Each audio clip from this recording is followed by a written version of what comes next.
Кеш ара құрметті ханымдар.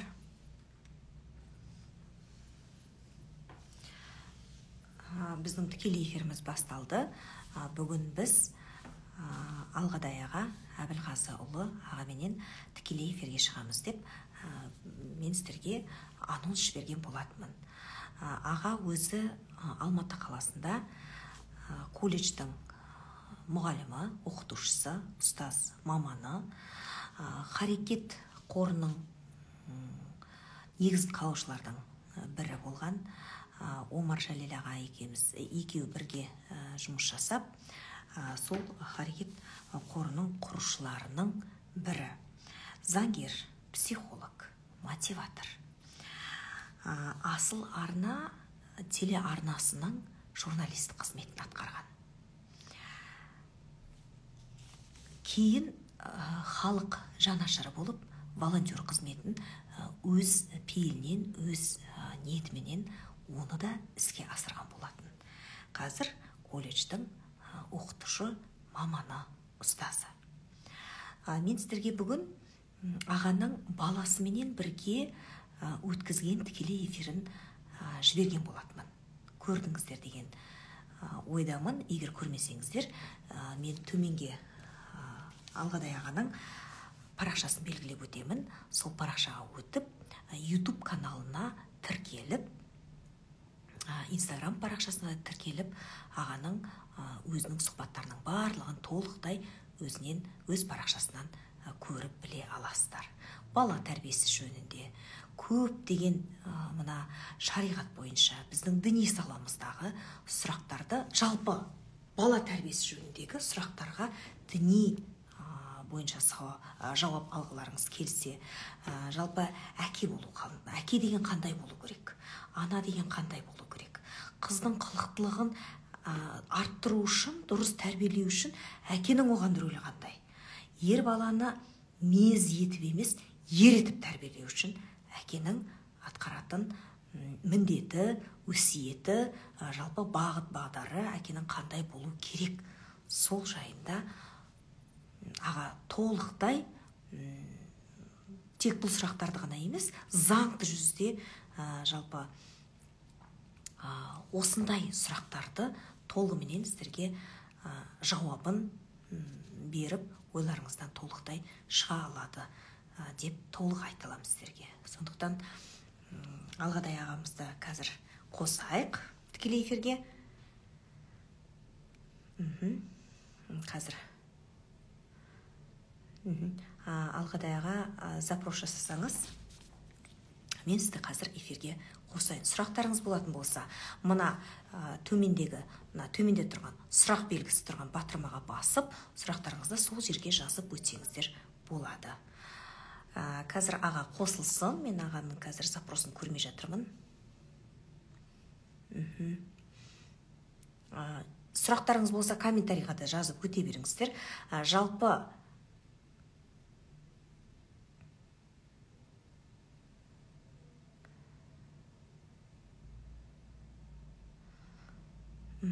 аға, мен сізді қоса алмай жатырмын. Сіз маған запрос бермесеңіз, мен сізді өзім қоса алмай тұрмын.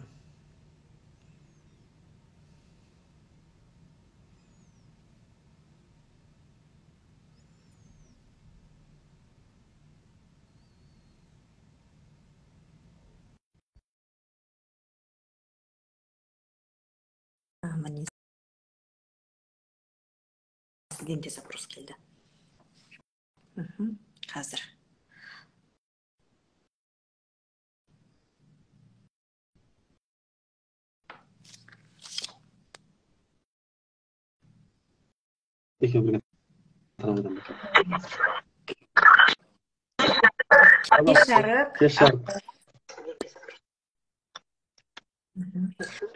Өзіңізді көргеніме өте қуаныштымын.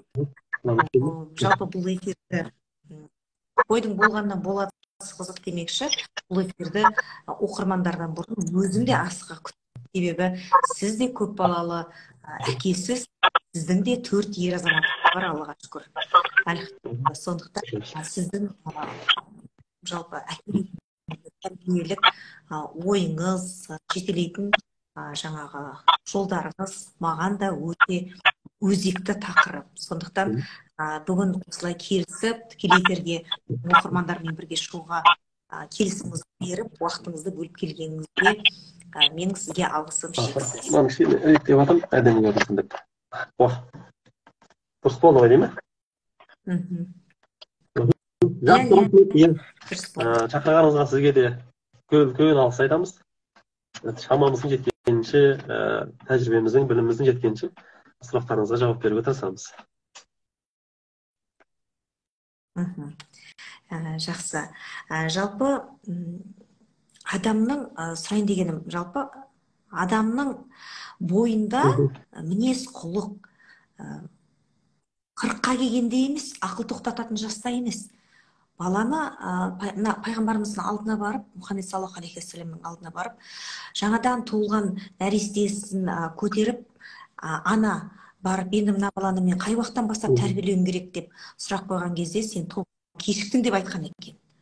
Сол айтпақшы, бала тәрбиесін қолға алып, жауапкершілікті алу кезінде не нәрсеге өте үлкен мән беруіміз керек, және де жалпы адамның адами түсінігі қай уақыттан қалыптасады? Осыны айтып беріңізші. Жақсы, енді өзі жалпы адам баласы тәрбиеге мұқтаж жаратылыс қой.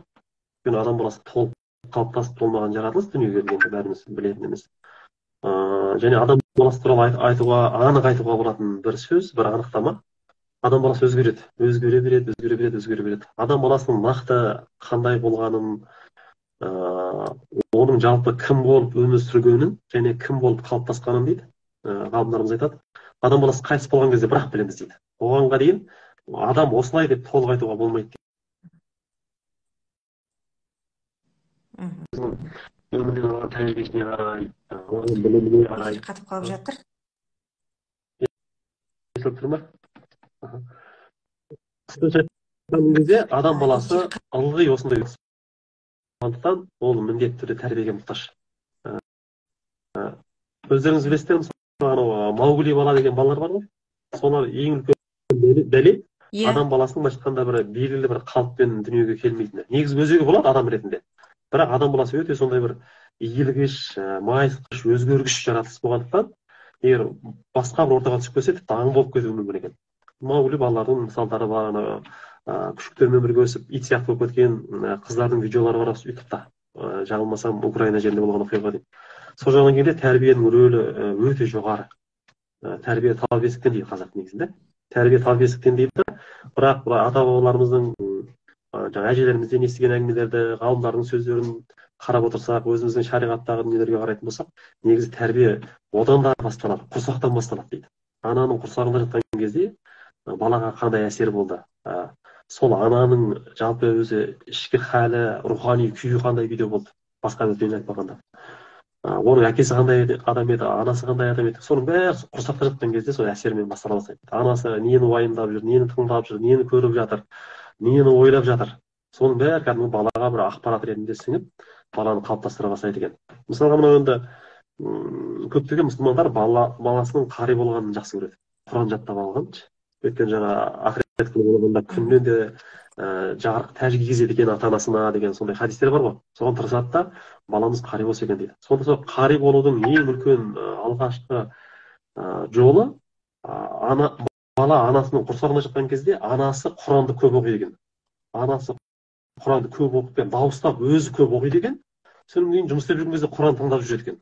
Содан кейін өзі жаттауға тырысады екен шамасы жеткенше. Соның бәрі балаға кәдімгі ақпарат ретінде сіңіп қалады екен. Ана бала дүниеге келгеннен кейін оның Құран қабылдау деген тамаша болады. Басқа балалармен салыстырмай өйткені құрсақта басталып кеткен тәрбиенің бәрі. Сондықтан да біздің қазақтың тәрбиесіне қарасаңызда, мына әйел адам жаңағы аяғы ауырып қалған кезде оған жасалатын күтім, оны жеке далаға жібермеу, жанында міндетті түрде бір адамды қалдырып отыру үйде қалған болса да, содан кейін жаңағы көңіліне қатты қаяу салмау, күйеуіне ескертеді, келіншегінің аяғы ауыр болды, енді кішкене жылы қарым қатынас жаса, шошытып алма деген сияқты. Соның барлығын қарасаңыз, сол құрсақта жатқан кезде басталатын әсердің нелері ғой, белгілері ғой. Соны біздің ата-бабаларымыз білген. Енді бұрын естідіңіз бе, естімедіңіз бе? Мынандай бір әңгіме бар. Бір әке дейді, балаларына сұрақ қойыпты. Балаларым, мінекей жігіт болып қалдыңдар, осы менің сендерге жасаған ең үлкен жақсылығым не? Соны айтыңдаршы маған деп. Сөйтсе жаңа айтқандай тәрбие өсірдіңіз, тәрбиеледіңіз, оқыттыңыз, үйлендірдіңіз, үй алып бердіңіз деп сөйтіп санамалап шығады ғой бәрі. Сөйтсе, жоқ сендер әлі таппай жатсыңдар депті. Соның бәрін айтып болғаннан кейін бала айтты, әке таппадық, не сонда? Тәрбиені айтса ол емес дейсіз. Білімді айтса ол емес дейсіз. Не ол десе, мен сендерге жақсы ана таппадым ба деп айтады дейді да. Мен сендерге жасаған ең үлкен жақсылығым, сендерге мен жақсы ана таппадым ба деп айтады. Айтпақшыдай, сол ар жақтан тектен басталып келіп, тектен келе жатқан жаңағы тектілікпен келіп, одан кейін ана құрсағындағы тәрбие, одан кейін жаңағы тәрбие тал бесіктен деп, бесіктен бастап тәрбие негізі адам баласын қалыптастырады. Оны қазіргі психология ғылымында солай айтып отыр. Негізінен мынау әлгі 5 жасқа дейін былайша айтқанда адамның мінез құлқы, бір психологиялық ерекшеліктері, тұлға ретінде қалыптаспайды екен негізінде. Қалған өмірі дейді сол 5 жасқа дейін жиналған әсерлердің дамып жетіліп шыққан көрінісі ғана деп айтады екен. Негізінде ше. Бірақ әрине онымен тоқтап қалып деген сөз емес. Бірақ енді сол 5 жасқа дейін алынған әсердің, берілген тәрбиенің соншалықты күшті екенін айтады да. Бірақ одан кейін де адам баласы, жаңа ата анасы тәрбиесін тоқтатпайды ғой енді. Тіпті мына үйленіп, бөлініп шығып кеткенге дейін жаңа ақылын айтып, кеңесін айтып, ұрсатын жерде ұрсып, мақтайтын жерде мақтап деген сияқты. Мынаны жоқ қылды ғой. 40-қа келсек те әрине ата-анамыздың ақылына зәріп кете береді. Яғни ол оның арасында мысалы адам өзі сана былай ер жетіп жаңағы ес жиып етегін жауып өзін өзі бір бақылайтын дәрежеге жеткен кезде, санасы тосқан кезде адам өзін тәрбиелей бастайды. Мен ойлаймын, белгілі дәрежеде сол балиғат жасынан кейін болу керек. Ойланып, өзіне өзі сын көзбен қарап, сол 15-тен жоғары қарай жаңағы санасы жеткендер, одан кейін де сол 20-дан жоғары қарай деген сияқты, кейбіреулер тіпті 40-тан кейін өзінің кемшіліктерін, қателіктерін көріп, өзін тәрбиелей бастайды. Сондықтан тәрбие процесі де тоқтамайтын дүние. Жаңа айтпақшы, адамның қалыптасуы, адамның жетілуі кеудесінен жаны шыққанша жүретін дүние болса, сол сияқты адамның өзін өзі тәрбиелеуде, немесе сырттағы бір әсерлер арқылы тәрбие алуда, ол тоқтамайтын үздіксіз процесс. Енді бұның ішінде жаңа өзіңіз айттыңыз, адамды жаңа алдында көрген болуыңыз керек, пендені түсінігі жетелейді деген сол алғашқы семинар тренингіміз өткіздік, 2 апта болды. Сол ең біздің Шамшырақ деген клуб ашқанбыз жігіттермен бірігіп. Шамшырақ жаңағы рухани интеллектуалдық клубы деп. Сондағы мақсатымыз осы әсіресе өзіміздің артындағы өсіп жатқан өскелең ұрпаққа ұлттық дүниетанымды қалыптастыру, ұлттық құндылықтарды, оның ар жағында адамзатқа тән үлкен құндылықтарды сіңірсек, сол дүниелерді ашып түсіндірсек, өзіміздің жаңағы жасымызға сәйкес деген ниетпен ашылған дүние болатын. Сол жерде сол адамды түсінігі жетелейді деп тақырыпты алдық. Неге деген кезде, шын мәнінде біздің бір кез келген заттарға, өмірдегі кез келген құбылыстарға өзіміздің бір қалыптастырып алған түсінігіміз бар да. Сол түсініктің дүрбесіне біз қарап кетіп, бәрін өлшем жасаймыз және баға береміз. Мысалға, айтайықшы, үйіңізге келген қонақ сіз үшін кім? Сіздің өзіңізше бір түсінігіңіз бар. Енді бұрынғы қазақтың түсінігіне салсақ, қонақ келсе құт келеді дейді. Қонақ келсе құт келеді деп қуанып қарсы алады, қуанып кетеді келген кезінде. Ар жағында сеніп тұр да, бұл қонақ жаңа 10 рызық несібесімен келсе, біреусін өзі жейді де, қалған 9-ын біздің үйге тастап кетеді. Қонақтың келгені жақсы деп, келген қонаққа қуанып, сол түсінігімен қуанып, қонақ қабыл алып алады. Иә, бірін ғана жеп, қазіргі кезде кейбір замандастарымыздан байқайтынымыз сияқты, қонақ деген бір ондай түсінік болмаса, қонақ деген бір адамның уақытын алып қоятын, саған бір ыңғайсыздық алып келетін, тіпті саған бір материалдық белгілі дәрежеде шығын алып келетін адам сияқты қабылдауы мүмкін. Оны енді әрине әдепке салып, сен сыртыңнан білдірмейсің, күліп қарсы алып, әдеп сақтап сөйлейсің, бірақ ішкі жағындағы жағында сөйтіп қабылдауы мүмкін да. Былайша айтқанда күнде қонақ шаршап кеттім бе деген сияқты. Яғни осы түсінігіңіз сіздің сол келіп жатқан қонақтарға деген қарым-қатынасыңызды анықтайды ғой. Осы жерде бір нәрсе айта кетейінші аға. Осы жақында ғана жолдасым осы нәрсені маған айтып, жалпы менің әкем марқұм өте қонақжай кісі болатын, үйден қонақ үзілмейтін. Bir күні есімде, кешке қарай отырғанымызда баламын, папам отырып, бүгін ешкім келмей ма, үйге өзіміз ғана тамақ ішеміз ба, бір түрлі екен, біреу жетпей тұрған секілді деп, ешкім келмей ма деп қайта есікке қарап, біреу кіріп келсе екен деп күнде біздің үйде қонақ болатын. Сонда жаңағы жолдасым айтып отыр анау күні. Бір хадис бар дейді. Жаңа хадис бойынша демек бір кісінің үйіне қонақ күнде келе береді екен. Өзі қарапайым кісі.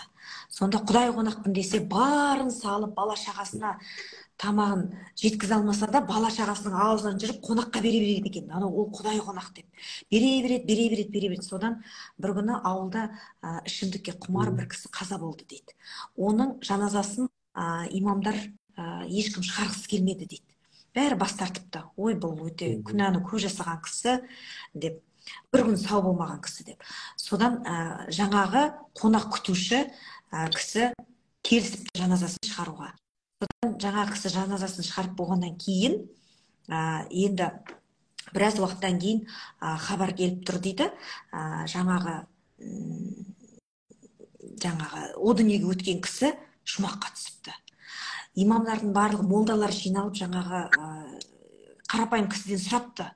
Сен қалай шығардың бұның жаназасын? Қалай ол сондай өмір бойы сонда ішімдікке беріліп жүрген адам, қалай ол жұмаққа түсті десе, мен Алла тағаладан сұрадым депті.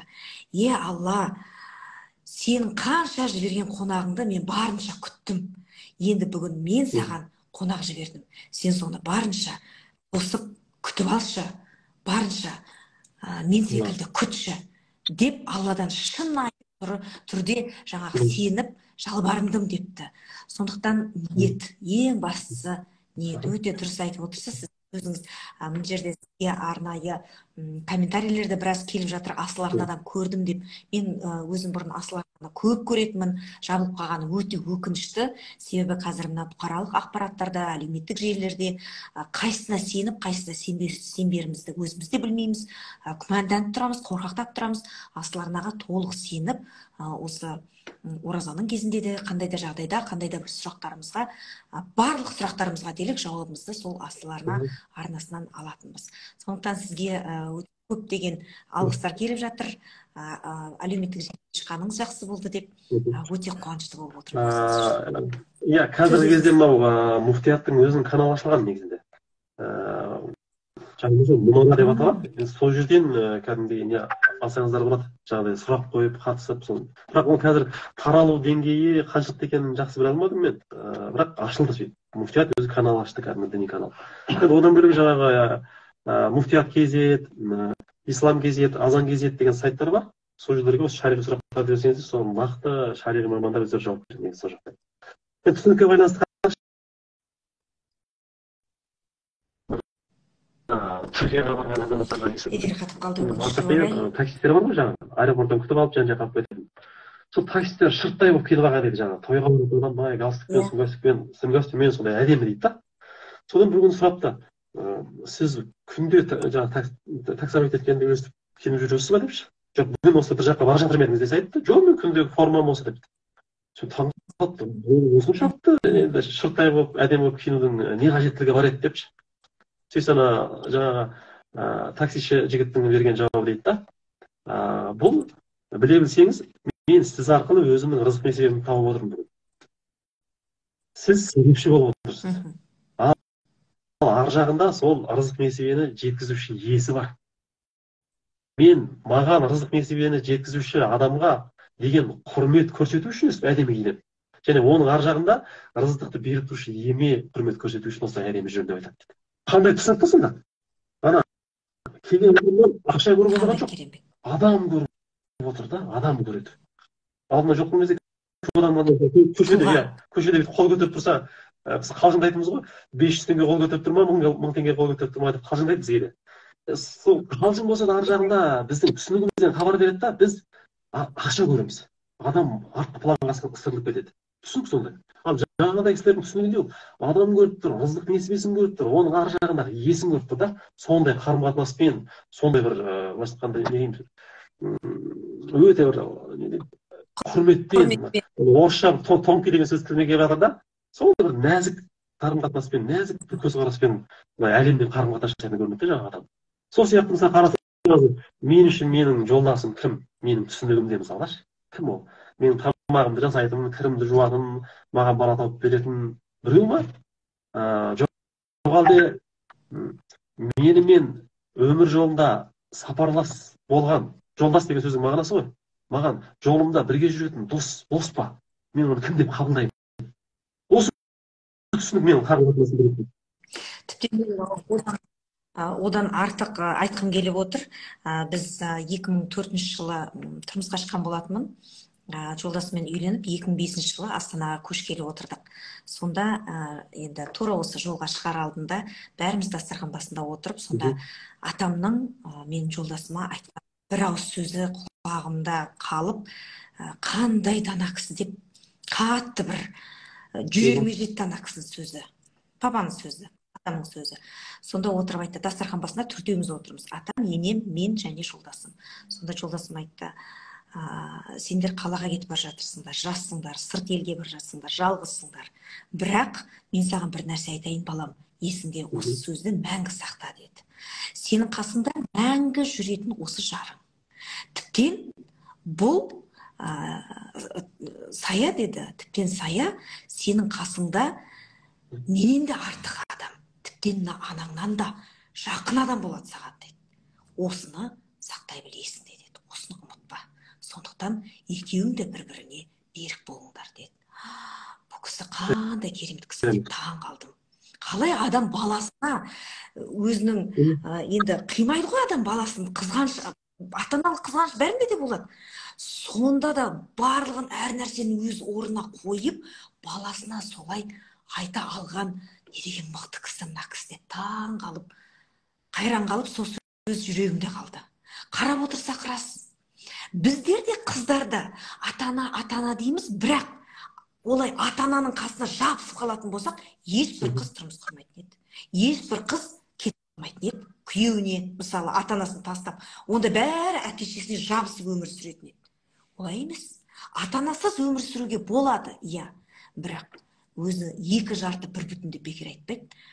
Ерлі-зайыптылар бірін-бірісіз өмір сүруде қиын. Бүгін ғана тікелей эфир болды, айтарым бар бағдарламасында, қызды алып қашу бойынша. Қаншалықты бұл дұрыс, қаншалықты бұрыс деген, әрине ол бұрыс, әрине ол дұрыс емес. Бұл жердегі психологиялық ауқымды проблема. Бұл проблеманың түп тамыры неде жатыр? Балалардың, ер балалардың өздеріне деген сенімсіздігі. Одан кейін мен ойлаймын, ата-анасының тәрбиесі. Тәрбие тал бесіктен дейді. Ел болам десең, бесігіңді түзе дейді. Сондықтан бұл жерде ер бала алып қашып кетті деп ер баланы кінәлап емес, ең алдымен жауапкершілікті ата-анасынан сұрау керек секілді. Жалпы осы қыздарды алып қашу жөнінде сіздің қандай ойыңыз бар? Қандай нәрсе айтар едіңіз жастарға? Қыз деген менің жаны жерім ғой. Әр адамның өзінің бір арманы болады ғой. Енді алла нәсіп етсе әлі де бола жатар деп қоямыз. Бізде 4 ұл бар, қыз баламыз жоқ. Енді келіншегім екенбіз, түрді тойларға барамыз. Сонда қыз ұзату тойларына барған кезде, соңында ұзатады ғой, шығарып салады ғой. Шығарып салған кезде екеуміз де жылап қаламыз. Екеуміз де жылап қаламыз, біреулердің қыздары үшін ше. Соны мен айтамын да, ой, бұрмай басқа адамның қыздарына кетіп жылап жатырмыз, өзіміздің қызды ұзатсақ кейін екеуміз өліп қалатын шығармыз. Мүмкін үстінен кейін әлі бермей жатыр ма екен, сендер кішкене елердің түземдері қарым-қатынастарын деп жатыр ма екен. Қалай тағала сіздерді аяп қыз бермей жатқан ғой. Солай айтпақта негізінде енді қыз баланы өзінің еркінен тыс алып қашу деген жабайылық қой. Жабайылық. Еш нәрсеге сәйкес келмейді ол. Дәстүрге де, шариғатқа да, адамгершілікке де еш нәрсеге сәйкес келмейді да негізінде. Рас, қазақта қыз алып қашу деген дүние болған, бірақ ол қашан алып қашады? Ол жерде алып қашқанда танымайтын біреуді алып қашпайды. Сөз байланып жүрген жастар, жаңағы бір қалың малын төлей алмайтын, немесе басқа бір ата-аналардың қарсылығы деген сияқты бір сондай бір жағдайлар болған кезде, өзі сөйлесіп бір-бірін танитын отатын жастар сол кезде алып қашқан. Ана басқа жол болмағаннан кейін, бір-бірін қимағаннан кейін. Ал енді біздің жаңағы жас кезімізде көргеніміздей көшеден шығып алып, жаңағы әйтеуір фар түскен қыз алып қашып кетті деген сияқты, ол жабайылық қой. Оның ішінде рас жарасып кетіп, бала-шаға сүйіп, кейін отбасы болып кеткендер де бар. Бірақ енді бір-бірін түсіне алмаған, кейін ажырасқан, немесе өмір бақи жаңағы арың-жырың болып өткендер де өте көп. Ондайды көрген кезде енді жүрегің ауырады. Бұл жерде адамға деген құрметсіздік ғой. егер де ол ар жағында кішкене өзін мұсылман санайтын адам болса, шариғатқа дегенде қарсылық, құрметсіздік жатыр ол жерде. Көптеген қате дүниелер жатыр. Сондықтан мен түбегейлі қарсымын негізі. Түбегейлі қарсымын. Жаңағы қалауын тапса қар жанады дегендей, ұнатып жатса, әке шешесі қарсы жатса, басқа адамдарды салу арқылы, басқа өңсіздерді салу арқылы, басқа әулеттің ішіндегі бір ақсақал, тілді, шешен адамдарды ортаға салу арқылы деген сияқты жолын табуға болады негізінде. Не деп айтады, шықпайтын жол жоқ, мәселе болмайды ғой, проблема болмайды. Сондықтан да ол алып қашу жол емес. Ол жол емес, дұрыс емес. Өте мен де келсем, дұрыс емес. Жалпы қыздарға айтарым, өзімнің өмірлік тәжірибемнен айтарым, қыздар. Мен де жас болдым. Баяғыда әжелеріміз айтушы еді, кезінде біз де қыз болғанбыз деп. Сол айтпақшы, мен де жас болдым, мен де студент болдым. Менде де талай осы қиындыққа, тығырыққа тірелген кездерде болды. Алып қашқан жоқ, бірақ осы мен ойлаймын, неге мені Алла тағала аман есен сондай жағдайлардан алып шықты деп. Әйтпесе мен де оңтүстіктің қызымын, мен де оңтүстікте оқыдым. Жалпы оңтүстікте көп болады бұндай жағдай, солтүстікке қарағанда. Статистика бойынша. Қыздар, кез келген жағдайда Құран оқыңыздар. Іштей қатты Аллаға сыйынып, Фатиханы оқыңыздар, Насты оқыңыздар және Аятул Курси. Аятул Курси өте қатты көмек береді. Сізге ешкім қорғауға келе алмайтын жағдайда, ешбір тірі жан келе алмаған жағдайда, сіздің қорғаушыңыз Алла. Соған сеніңіздер. Аятул Курсиді шынайы жүректеріңіздің бар махаббатымен, Аллаға деген сеніммен оқысаңыздар, Құдай тағала өздеріңіз байқамайсыздар, ең жеңіл жолмен қалай сіздерді аман алып шыққан өздеріңіз де байқамай қаласыздар. Содан соң қыздар айтарым, қызға 40 үйден тыю. Бөтен үйге қызды қондырма дейді, ұлды бөтен үйден тойдырма дейді. Осы нәрсені ұстанған абзал. Бұл рас нәрсе. Сондықтан берік болыңыздар, қыздар. Ата-аналарға айтарым, қыз баланы қондырып керек емес. Менің қызым болса, мен қондырмас едім. Ол рас. Менің де қызым жоқ, менің де екеуміздің де жаңағы жалпы Алғадай аға екеуміздің жаңағы Алғадай ағаның келіншегі біздің мектепте оқыған, өте үздік біздің түлегіміз. Сондықтан Гаухар ханым екеуміздің тілегіміз бір болатын, қызды болсақ деп, енді қыз дейміз, ұл дейміз, пенде болғаннан кейін айтамыз.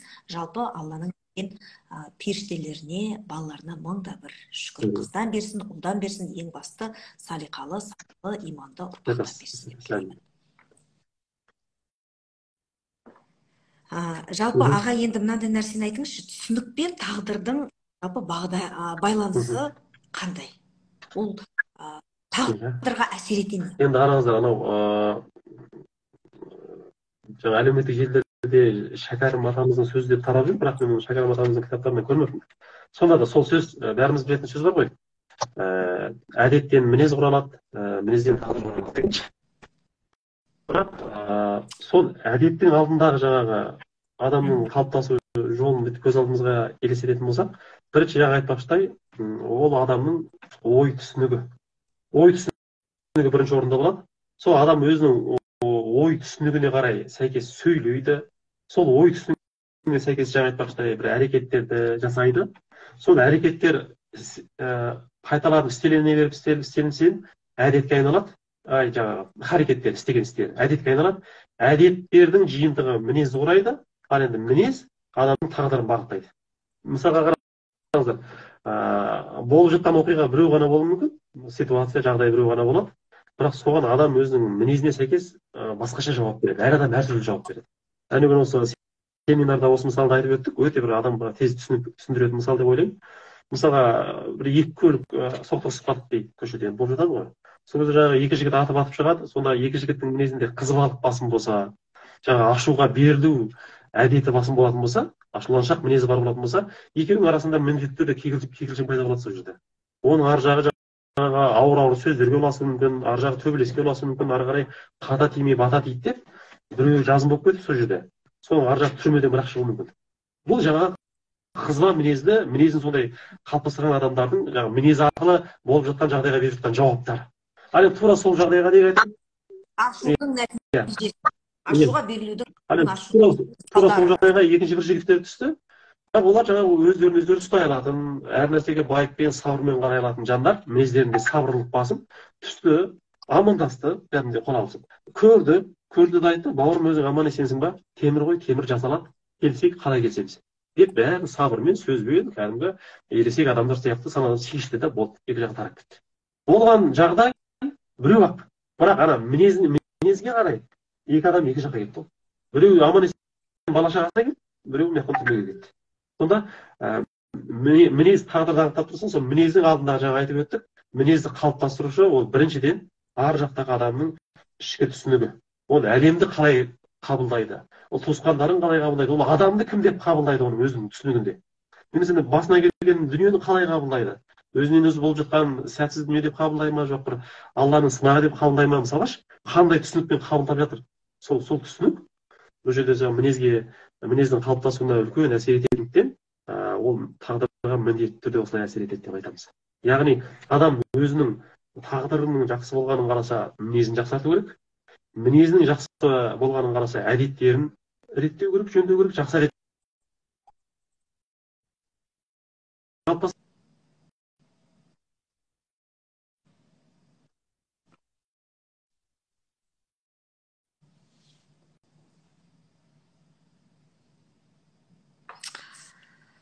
Эфир қатып қалып жатыр, өкінішке орай. Өте қатты жерінде.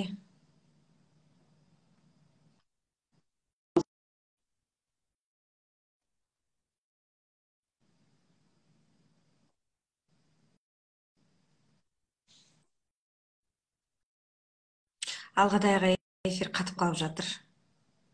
Сөзін.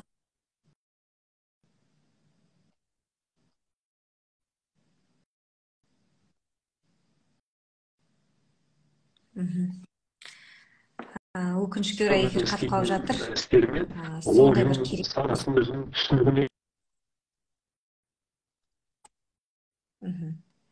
Естілді ма? Жаңа қатып қалды ма? Естілді ма? Қатып қалды жаңа. Енді естілді. Сондай жақсы өсиеттер айтып жатыр едіңіз. Тура ұйып тыңдап отыр едім. Эфир жоқ дейді. Енді қосылды ғой деймін. Эфир енді қосылды. Енді сөзіңіз өте орынды. Адам өз тағдырын адам өзі жасайды деген. Жалпы мынадай нәрсе бар. Алла Тағала өзінің періштесіне дүниеге шыр етіп келгенде маңдайына жазып қояды дейді. Бірақ сол тағдырды өзгерту мүмкін бе? Деген сөз. Осы жерде мен жаңа айтып отырған, біз жаңа мен әңгіме қылған тағдыр, ол адамның еркіне берілген, өзгерте алатын тағдырдың ішіндегі тағдыры. Ал негізінде хадистерге сүйенсек, ата бабамыздың танымына сүйенсек, мысалы жазмыштан озмыш жоқ дейді. Жазылған бір тағдырың бар, озып кете алмайсың сен одан. Саған белгілі бір өмір белгіленген, жасың белгіленген деген сияқты білеміз ғой. Пайғамбар саллаллаху алейхи вассалам хадис бойынша анасының ішінде жатқан кезде, ана іштегі шақалақ 4 ай болған кезде жаны келіп салынады дейді. Сол кезде тағдыр белгіленеді дейді негізінде. Ол өзгермейтін тағдыр.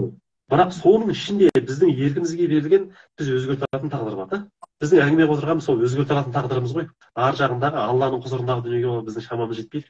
Оған тек қана бас иеміз, бас иіп қабылдау арқылы соның ішінде боламыз.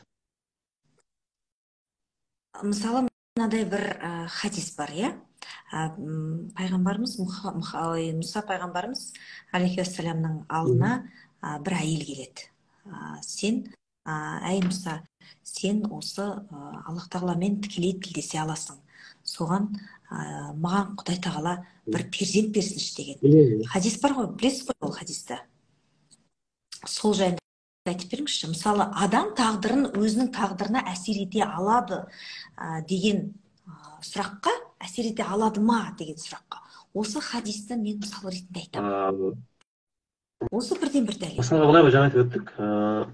Адам баласы алдында не болатынын білмейміз ғой біз. Тағдыр деген Алла Тағаланың сыры.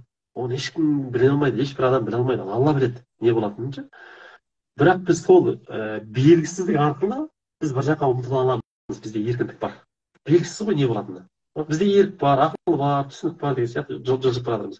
Осы жағынан келген кезде ғалымдардың бір сөзі бар.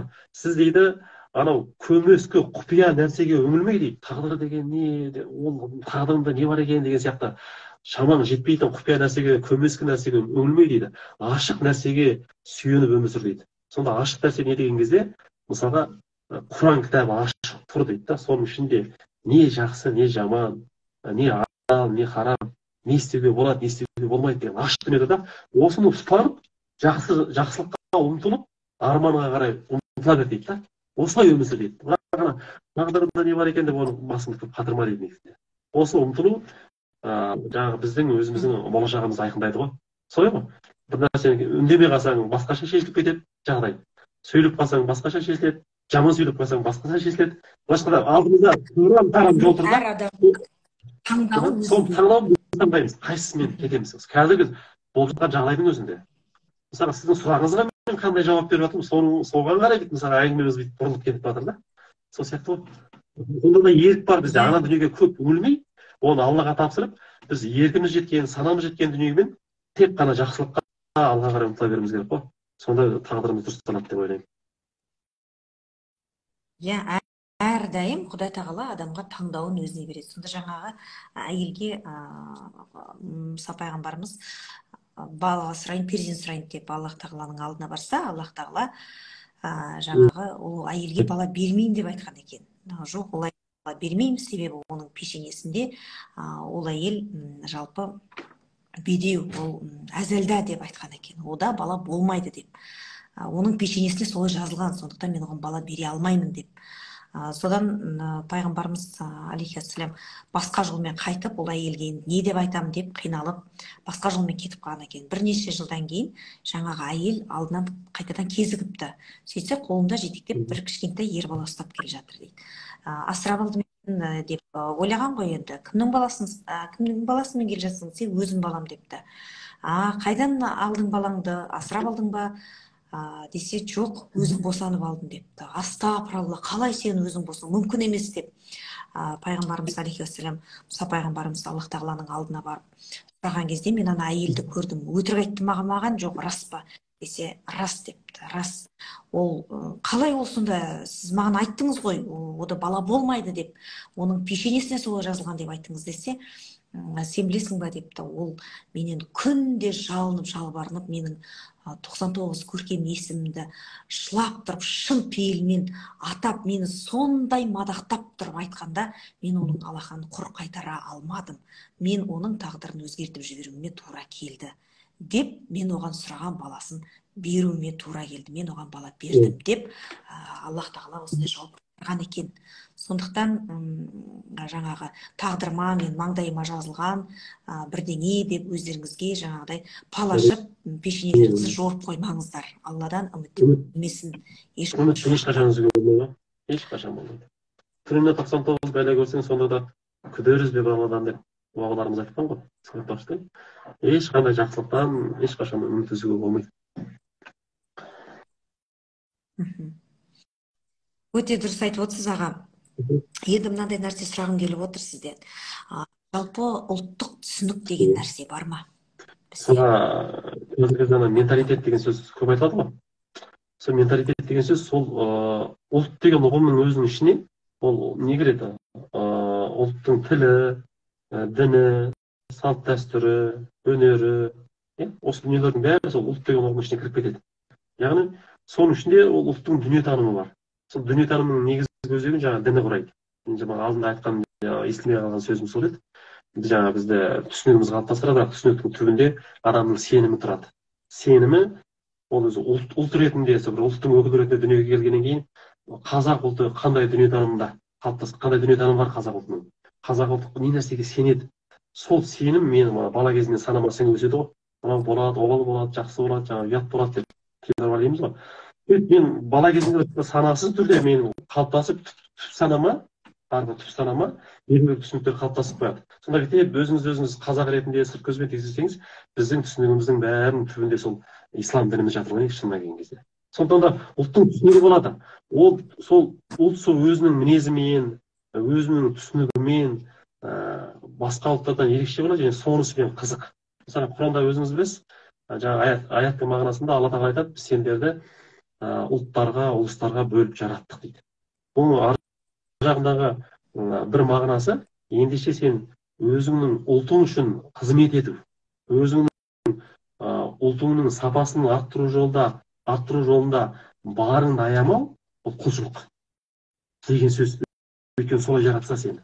Мысалы, бір отбасына дүниеге алып келсе, сол келген ата анаңды ол кісілер қандай болмасын, мінезі, түсінігі кім болмасын, қандай болмасын, сен құрметтеуге міндеттіміз ғой. Алла тағаланың бұйрығы бойынша ата анаңды құрметте дейді, кім болса да. Сол сияқты келген ұлтың да ол бір ата ана, үлкен ата ана. Ендеше оны да құрметтеу, олардың да жақсару жолында қызмет ету, ол үлкен құлшылық болып саналады. Енді мына қазақтың өзінің мінезі бар, басқа ұлттармен араласқан кезде сырт көз сыншы дейді ғой, баға береді. Мысалға, менің замандастарым, менің ағаларымның аузынан мынандай бір әңгіме естіген болсам, әскердегі қызметке қатысты.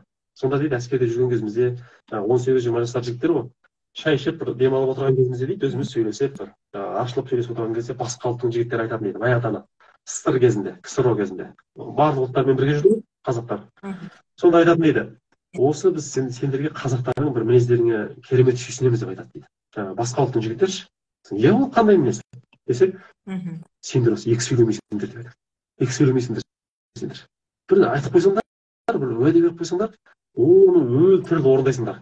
Біз сол екі сөйлемейтіндерге қараймыз да, біз сендерді қатты құрметтейміз деп айтады. Мысалы, мен ойлаймын, барлық ұлтта да ондай жақсы қасиет бар шығар, бірақ сол қазақ жігітінің бойында болуға тиіс, және қазақ жігітін басқа жігіттерден ерекшелендіріп, қазақ екенін танып тұратын ең үлкен қасиет осы екі сөйлемді түсінемін. Ол мысалға бала кезімізден естіп өстік аталарымыз бізге айтатын, мысалға, еменнің иілгені сынғаны, ер жігіттің екі сөйлегені өлгені бағым. Екі сөйлеме. Өліп кетсең де шыныңды айт деп қояды ғой бізге. Өліп кетсең де шыныңды айт деп қояды. Сонда қалсаң, сол екі сөйлемеге сөйтіп сол тәрбиелеп қойғанда, сол біздің ұлттық мінез ретінде сіңіп қалады. Одан кейін мысалға өте кейде күлеміз, өзіміз күлсек те, кейде күліп отырып көңілім босайды да, әсіресе бұрынғы өзіміздің анамыз құралпас кісілер, әжелеріміздің мінезін көрген кезде. Мысалға, ат тергеу деген үрдіс бар біз қазақта. Қайныларының, қайнаталарының аттарын тергеп, басқа ат қойып алады. Мысалы, менің өзім анам сондай. Жанында жүрген кезде мен мән бермеген. Кейін өзім есейгеннен кейін енді анам марқұм дүниеден қайтып кетті. Бітеп қарап анам туралы еске кезде сол менің санама келеді да. Бірде-бір қайнысының атын атамайтын, бәрін ат қойып алған, жаңағы төре жігіт, мырза жігіт, ұзын тура, кішкенем деген сияқты. Бәрін өзім мінезіне, түріне қарай ат қойып алған, сөйтіп сөйлейтін. Содан кейін сол кездегі үлкен кісілердің бір қалжыңы, жаңағы байқамай, қазірде бар ғой, бір тілек айтып жатып па, сөйлеп отырып па, атасының, қайнатасының атын айтып қалса, ей, сен айтып қойдың ғой деп, екіншісі күліп, ой, кешіріңіздер, сөзі жоқ, ауыз бастырып бермесең кешірмейміз, жеткіземіз деп қалжыңдап. Сөйтсе сол жерде болды, бердім, ақшасын ба, тіпті жүзігін суырып па беріп жатады. Айтпа, ұят болады деп. Оны айтасыз, біздің ауыл жақтарда болған бір оқиғалар екен, мысалға, бір апамыз аудан орталығына түскен, пенсиясын ба, мәселесін алу үшін. Енді ол бір күн кетеді барып келуге, автобуспен барып сол кезде қайтып келу үшін бір күн кетеді. Сонда барып жаңағы ақшасын алайын десе, фамилияңыз дейді ғой. Фамилиясы жаңағы қайнатасының аты деген сияқты. Түсінбей, ой, ол фамилия болғанда ол былай ғой деп жаңағы тергеп айтады ғой, мен төрем деп. Сөйтсе, төре емес сіздің фамилияңыз, ондай фамилия жоқ бұл жерде. Жоқ, ол мынандай деп суреттесе түсінбейді анау. Жазып бере қояйын десе, жаңағы апамыз төте жазумен жазады. Төте жазуды ана қыз түсінбейді. Сөйтіп, ары айтып бері түсіндіре алмағаннан кейін, атын атамай ақыры ауылға қайтып шығып кетеді. Ауылға келіп, үйдегі балаларына кирилл әрпімен, қазіргі біздің орыс әрпі деп қоямыз ғой, аты жөнін жазғызып, ертесі қайтадан түседі. Сонда былай қарасаңыз бір әурешік қылып қой жүрген. Әурешік қылып қой. Бірақ оның астары қандай терең, оның астарында тәрбие жатыр. Қандай мінез, қандай түсінік жатыр да. Сонысымен қызық қой, сонысымен қазақ ол. Сонысымен қызық. Мен де ауылдың келінімін, мен де қайын сіңілдеріме, қайындарыма ат қойғам. Енді жаңағы өзіңіз айтып отырғанда, қайын сіңілі қайын деген жарайды, енді атамыздың атын айта алмаймыз ғой. Ол жаңағы жақсы, енді жаңағы атамыз жоқ кезде барып бір жерде сұрап жатса, поликлиникаға барғанда балалардың фамилиясын сұрап жатса, үйге скорый шақырған кезде атам қасында отырады, фамилиясы кім дейді, ал айта алмаймын, жас келінмін, ал айта алмаймын. Бір деп тұрам, айта алмай, сонда атам айта бер дейді. ең ауыр нәрсе сол атаңның көзінше атаңның атын балалардың фамилиясы ретінде айтқан өте қиын. Қасында біреу болса соларға айтқызатын, айтшы мә деп. Қайын-сіңлілеріміз болса үйде, ауылда жүргенде, немесе қайным болса үйде, жолдасы болса трубканы бере салатын, мә айтшы деп. Себебі атаңның алдында атын айтып отырған өлім нәрсе, былай айтқан кезде ыңғайсыз емес, ол кәдімгі өлім нәрсе. Мен келін болғанда енем бірден ескерткен, жаңағы жолдар ақ болсын деген секілді, пәленшелерің ақ болсын деген сөз бар ғой, мен қайнатамның аты сондай. Сонда біз жаңа жолда келе жатқанда енем марқұм жас келінмін, сонда айтқан жаңағы Саямнан оқышы деді. Тарс етіп оқып бердім. Сөйтем, көрдің ба деді. Тура осы ұстап алуы мүмкін деді. Есіңде болсын, еш уақытта мынаны дауыстап оқыма деді. Себебі мені Саяны тексереміз деп айтқан деді. Осы жерден өткен кезде, ауылдан шығып бара жатқан кезде, пәленшелерің ақ болсын деген секілді сөз. Осындай нәрселерің ақ болсын деген жерде айтпа, бұл сөзді мүлдем айтпа деп ескертіп қойған. Сондықтан ол нәрсенің рас тәрбиесі өте терең. Мінез, ұлттық түсінік дегеніміз сол ғой. Оны мысалы басқалар түсіне алмайды, кейбір жастар да түсіне алмауы мүмкін, оны не керегі бар, сөйтіп қиындатып деп ойлайды да кейбіреулер. Бірақ қиындату емес, ол өмірдің әдемілігі, ата бабамызға деген құрмет, ата бабамыздың салған жолына деген құрмет деген сол ғой. Қарым-қатынас сол. Менің де жеңгелерім мені еркелетіп айтады. Мысалы, біреу ерке қыз дейді, біреу сәнім дейді, бір жеңгем ерке қыз дейді. Мысалы, менің сәнім деп айтатын жеңгемнің орны бөлек мен үшін. Өйткені мен ол үшін сәнімін оның. Меніңше. Екінші жеңгеме мен ерке қызбын. Мысалы, ерке қыз десе, мен құлағыма майдай жағады ол. Себебі ол менің дәл сол жеңгемнің мені еркелетіп айтатын аты. Әйтпесе, атымды айтса да ешкім адаспайды ғой. Сол айтпақшы, ол жеңгелерімнің өзінің ерекшелігін, өз орнын білдіреді. Жеңгеменен қайын-сіңлінің арасындағы қарым-қатынасты білдіреді. Ерекше қарым-қатынас, сый-құрметті. Осыдан басталады. Жақсы, жылы-жылы сөйлесе, жылан іннен шығады дейді. Сондықтан бүгін осы тақырыпты да біз қозғаған болатынбыз. Жаңағы бағдарламада жалпы жеңгеменен қайын-сіңлінің арасындағы қарым-қатынас. Ол қарым-қатынас өте атаңыздың аты пәленше болды ма дейді. Иә, сондай болды қыздар, атын айтпай қойын, эфирде айта алмаймын болатын. Тіптен біз баяғыда бейітке барған кезде апалар ең бірінші бейіттің басына барғанымызда үлкен апалар таныстырған болатын. Мынау Пәмілә атаның бейіті дейді. Пәмілә атасы кім деймін? Пәмілә ата деген кім деп абысынан жас біз ол уақытта. Пәмілә ата деген кім? Ондай ата бар ма еді десем, жазылып тұр ғой дейді. Сөйтсе үлкен аталарымыздың фамилиясы жазылған. Бабамыз жатыр екен сол жерде. Сол айтпақшы, Пәмілә атамыздың атын мен атай алмаймын, қыздар. Баршаңыз түсінген боларсыздар. Атамның жазып жатыр жерде. Атам есім дұрыс таптыңыздар. Мен үшін ол өте қасиетті есім. Мен үшін айта алмайтын есім. Тілім келмейтін есім.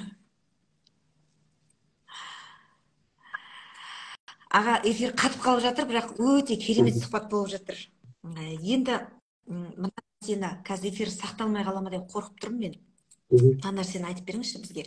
Түсінік немесе дүниетаным жалпы осының түбі, шегі қашан болады? Толығымен қашан бұл қалыптасып бітеді? Ондай нәрсе болады ма? Жаңа эфир басталған кезде әңгімеміз басталып тұр сөздің. Тура сонымен сәйкес бұның жауабы. Яғни адам баласының қалыптасуы еш уақытта тоқтамайды. Әсіресе мына рухани жағынан да. Енді денеміз белгілі бір дәрежеде Алла тағаланың салып қойған жаңа бағдарламасы бойынша ақырын біз қаласақ та қаламасақ та қартаю процесі жүріп, сөйтіп бағын тоза бастайды, тозатын киім сияқты. Бірақ адамның ішкі дүниесі, рухы, жаңағы жан әлемі тоқтаусыз дамиды. Ол 90 жасында да жаңағы Толстойлар сияқты роман жазуға болады, мысалы. 90 жасында да жаңағы Гетелер сияқты, Леонардо да Винчи сияқты жаңалықтар ашуға, поэмалар жазуға болады. Адамның ішкі дамуы, өзгеруі, әлемді тануы тоқтамайды. Сонда қарасаңыз, түсінік қалай өзгереді, дүниетаным қалай өзгереді? Дүние шексіз, да? Дүниенің қызығы, қиметі, даналығы, құпиясы шексіз. Алла тағаланың құдіретіне сәйкес. Оны жетіп болмайсыз. Сондықтан да бүгін осы бір нәрсені түсініп болды ма деген дүниеңізді ертесі күні басқа қырынан көресіз. Биыл түсінбеген дүниеңізді 3 жылдан кейін анық түсініп тұрасыз. Сол сияқты адамның түсінігі, танымы ол кеудесінен жаны шыққанша тоқтамайтын үрдіс. Адамның сондықтан да дүниетанымы, түсінігінің қалыптасуында шегі жоқ негізінде.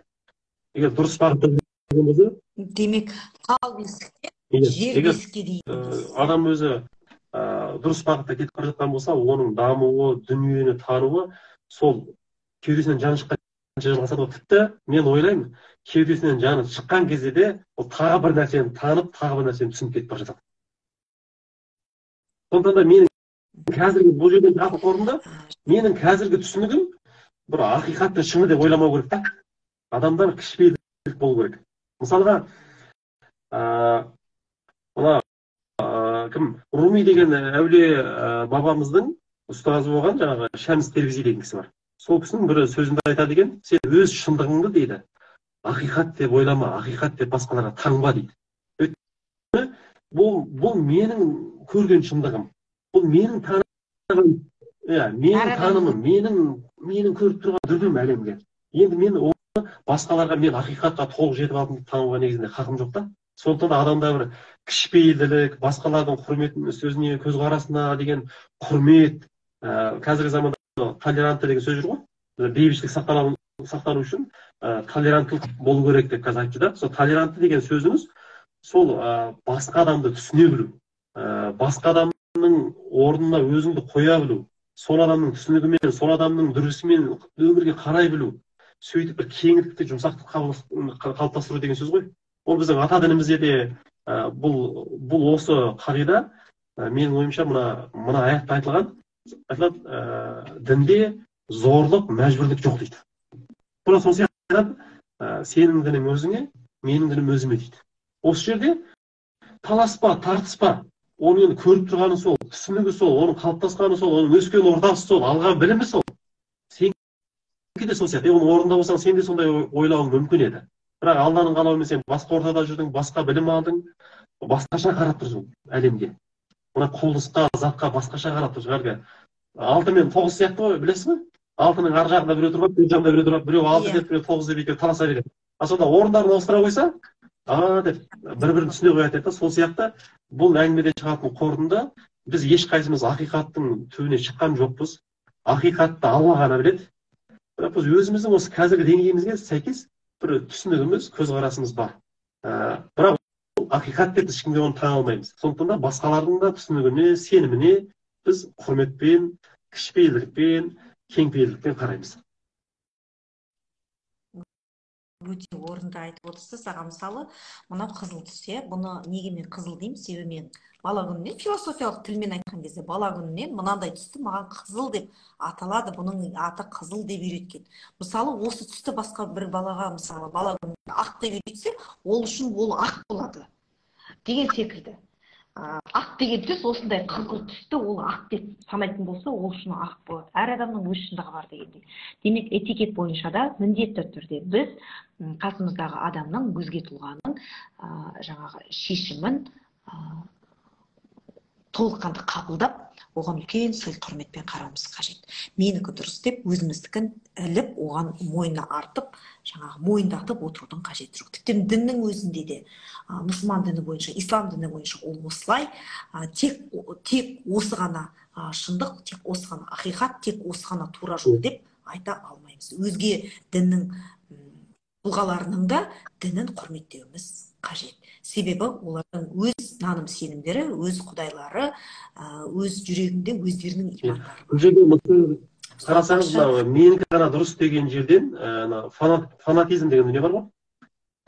Фанатизм деген дүние. Содан шығады ғой. Менікі ғана дұрыс, басқалар қате деген түсініктен, сол фанатизм, қақтығыс, ұрыс, әлемдегі соғыстың бәрі сондай көзқарастан шығады негізінде.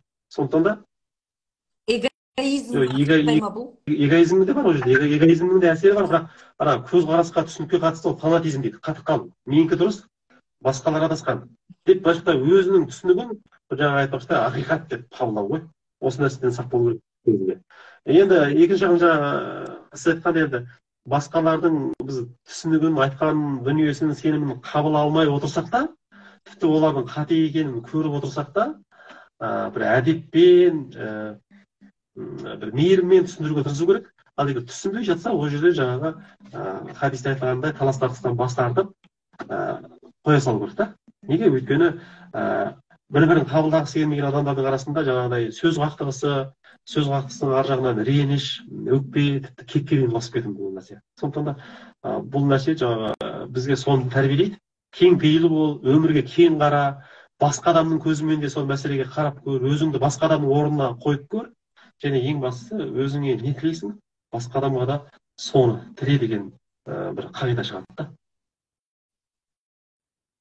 Мысалы, кез келген нәрсені сабырлықпен қабылдау керек. Еш уақытта мен сабақта да айтам, ашуға берілмеңіздер. Ашу дегеніміз жалпы эмоцияға. Тек қана ашу эмоциясы ғана емес, жалпы эмоцияның үстінде еш уақытта сөйлемеңіздер деймін.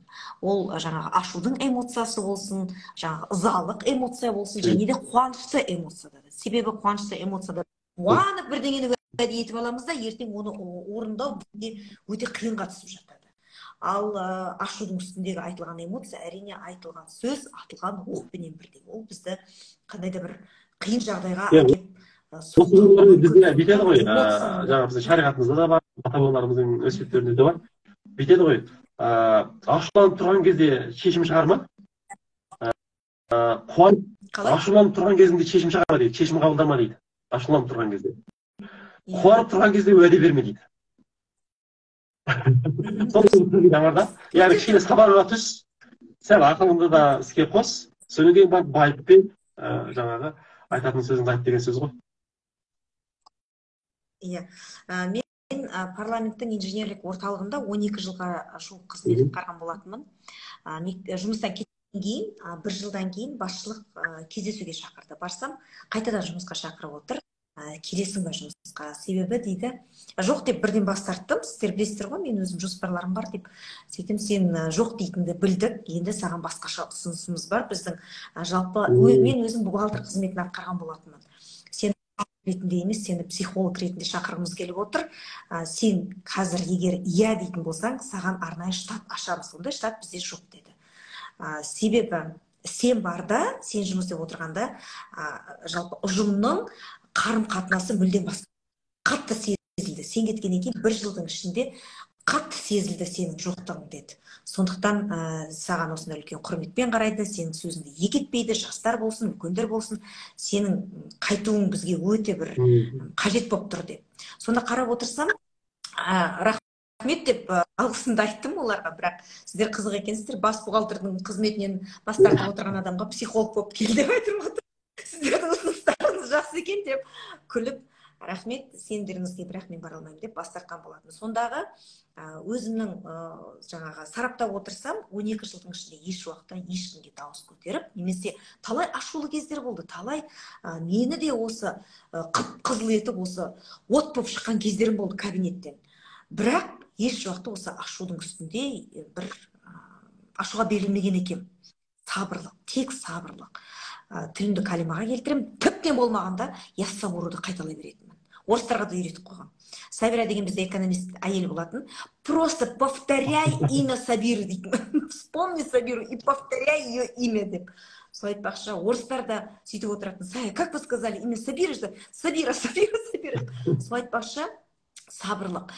Енді аға, мынандай сұрақ бар. Көбіне осы туындап жататын. Сабырлық пенен шыдамдылықтың айырмашылығы бар ма? Бар екен. Бар. Шыдамдылық деген былайша айтқан кезде амал жоқ көну ғой. Көнбеске әбдім жоқ. Шыдайсың. Ал сабыр деген шыдамдылыққа мейірім, махаббат деген сезім қосылса, сабыр болады.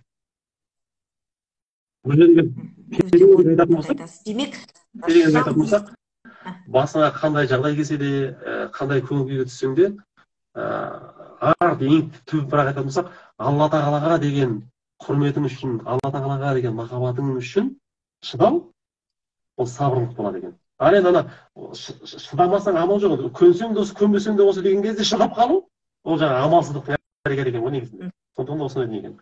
Сонда қарасаңыз, махаббат деген бір сезім, бүкіл дүниені жандандырып басқа бір сапаға көтеріп жүретін сезім екен.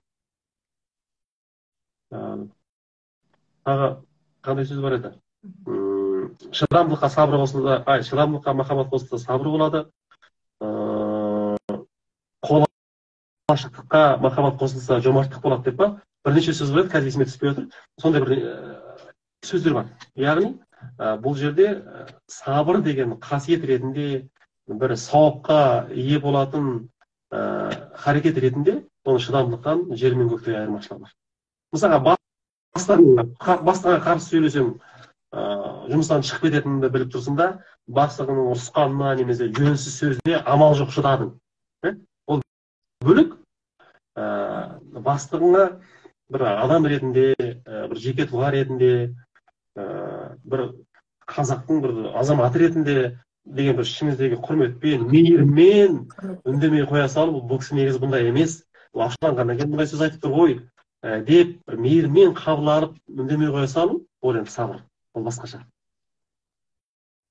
Ол жерде жұмыстан шығып кетем деген қорқыныш жоқ, жұмыстан шығып кетем деген қорқыныш жоқ. Екінші жағдайда ол жерде Алла разы болсын, Алла разылығы үшін сабыр етейін, және мен бұл кісінің жақсы адам екенін білемін ғой деген мейірім жатыр да сабырда. Және шыдамдылықтың шегі бар, сабырлықтың шегі жоқ. Сабырлықты қалай бар солай қабылдаймыз. Мысалы, біздің қолымыздан келмейді оны өзгерту. Мысалы, адам жоғалттық делік. Сабырмен қабылдау керек. Себебі неге? Жүрегімізге батады. Ол өте нәрсе. Бірақ ондай жағдайда менің түсінгенім, адам өзін кінәламау керек. Мен неге, мысалы, әкесін жоғалтады, анасын жоғалтады, баласын жоғалтады, мен сақтап қалмадым, мен үйтіп қалмадым, мен бүйтіп қалмадым деп, адам өзін Аллах тағаланың орнына қойып, тіптен Аллах тағаладан артық қойып қойдың қажеті жоқ. Адам қай уақытта келіп, қай уақытта кететін бір Аллаға мәлім. Оны тек қана Алла шешеді. Баланы жоғалтып жатса да дәл сондай. Құдай тағала баланы меншік ретінде бермейді ата-анаға. Баланы аманат ретінде береді. Қайта Аллаға шүкір етіп, осындай уақыт бақытты болуға маған мүмкіндік бергеніңе шүкір, мені таңдағаныңа шүкір, осы баланың ата-анасы ретінде деп, шүкірлікпен қана сабырлық. Мен осыны сабырлық деп түсінемін. Осы қалай бар, солай қабылдау керек. Мейіріммен, шынайы махаббатпен. Содан соң тағы жаңағы қызмет барысындағы жаңағы әріптестердің сөзге керісіп қалуы ұнамай қалды делік. Оны барып үшінші адамға айтып жатып, анау Айжан деген, оны барып Гүлжанға айтып, Айжан деген үйтті бүйтті, мен оған бүйтіп айттым, ол сөйтіп айтты деп жамандап отырудың қажеті жоқ. Неге? Өйткені эфиріміз тағы өкінішке орай қатып қалып жатыр. Сөзіңізді тыңдағым кеп. Неге дейді? Неге өзге адамды, өзге пендені жамандауға болмайды дейді? Өйткені ол да Алла тағаланың құлы, Алла тағаланың пендесі. Өзге адамды жамандаған кезде тура Алланы жамандағандай болады екенбіз біз. Сондықтан барынша өзімізді сабырлы етіп, не сабырлық деп, мен осыны білем, осындай нәрсені. Естіліп тұр ма аға сізге?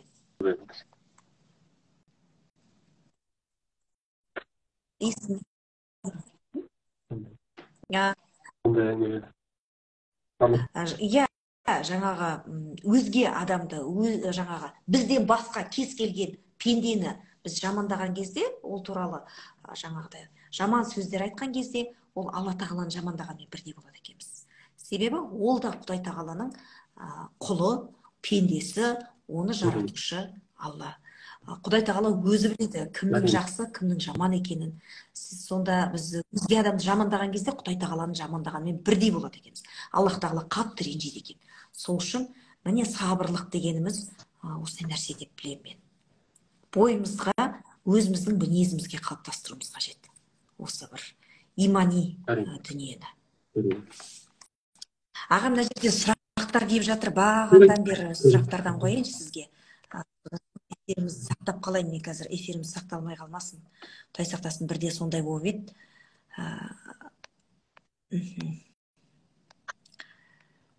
Қайда кетті сұрақтар? Өтіп кеттім. Жарық деп амандасып жатыр екен. Сұрақтарыңыз болса, комментарийге сұрақтарыңызды қойып жазыңыздар. Алғадайға сізге үлкен алғыстарын білдіріп жатыр екен. Сізді асыл арнадан білуші едік дейді. Алғадай мырза, инстаграмға шыққаныңыз дұрыс болды, айтарыңыз бар сіздің дейді. Машалла. Көрдіңіз бе, сізді халық іздеп, халық сағынып, халық кәдімгідей сізді жоғалтып алып жатыр мына жақта. Сондықтан жиі шақырыңыз. Сіздің досымыздың болғанына мақтанамыз дейді аға. Достарыңыз жазып жатыр сіздің. Жаңа бір сұрақтар бар еді. Сұрақты қайда кетіп қалды? Таппай жатқаным. Өте көп кетті ма? Алысқа кетіп қалды ғой деймін. Дай Аллах вам здоровье дейді, машаллах дейді сізге. Денсаулық тілеп жатыр. Амандасып жатыр. Бір бала тәрбиесі жөнінде сұрақ келеді. Өтіп кеттім ау деймін. Тағдырдың ішіндегі тағдыр дегенді қалай түсінеміз дейді. Жаңа біз тағдыр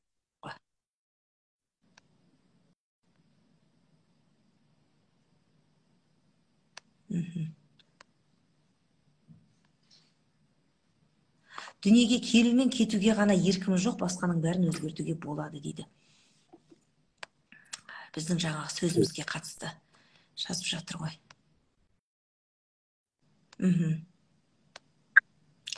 Енді мына комментарийлерді жылжытып мен бітіре алмайтын секілдімін.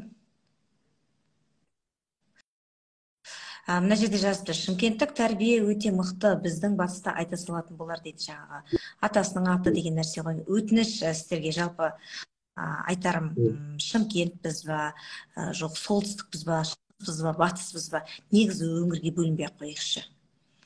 Себебі бізде батыста, немесе бізде оңтүстікте, немесе бізде солтүстікте үйтпейді, бүйтпейді деп емес. Әр адам жауапкершілікті өзіне алатын болса, егер сіздің келініңіздің орамал таққанын, қайын сіңлі қайындарына ат қойғанын, еркелетіп сөйлегенін қалайтын болсаңыз, келінді бастан үйге келген кезде кәдімгідей солай келінді дұрыс тәрбиелеңіздер. Сонда және де өзіңіз де соған лайық болуыңыз керексіз.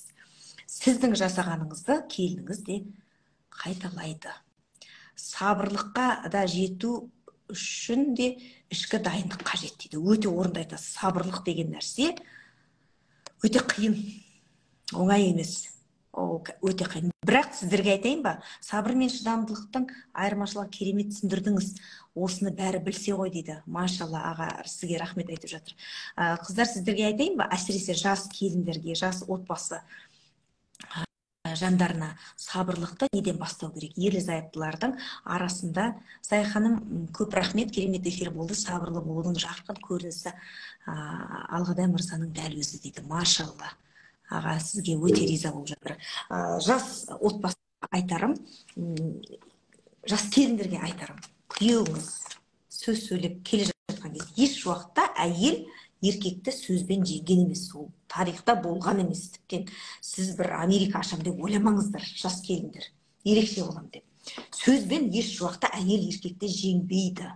Күйеуіңіз бірдеңе айтты ма, іштей Нас сүресін оқыңыз. Нас сүресін білмесеңіз, қандай сүре білесіз, соны оқыңыз.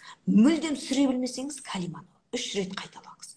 Сонда күйеуіңіз сізге бірдеңе айтып жатқан кезде сіз калиманы 3 рет қайталайсыз да, қазір жауап беремін деп ойлайсыз. Сіздің жауабыңызды өзіңіз ұмытып қаласыз, ана калиманы 3 рет қайталағанда. Енді есіңізге түсіп жатқанда ол басқа нәрсе айтады. Сіз оған енді ол сұрағына жауап қайтарамын деп жатқанда тағы да 3 рет қайталаңыз калиманы.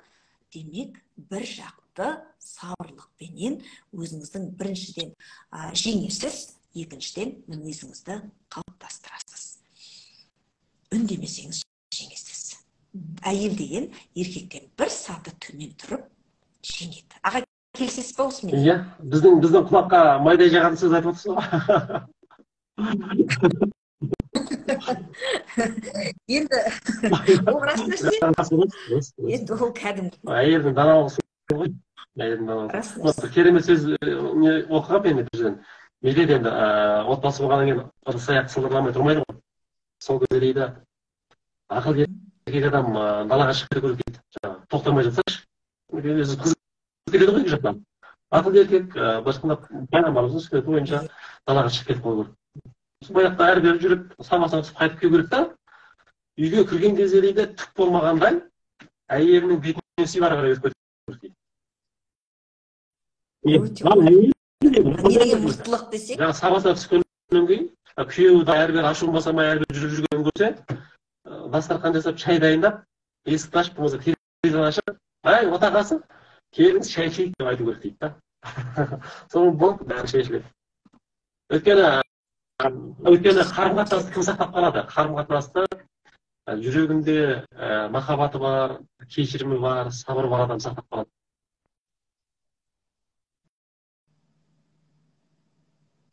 Қатып жатқан жоқ па?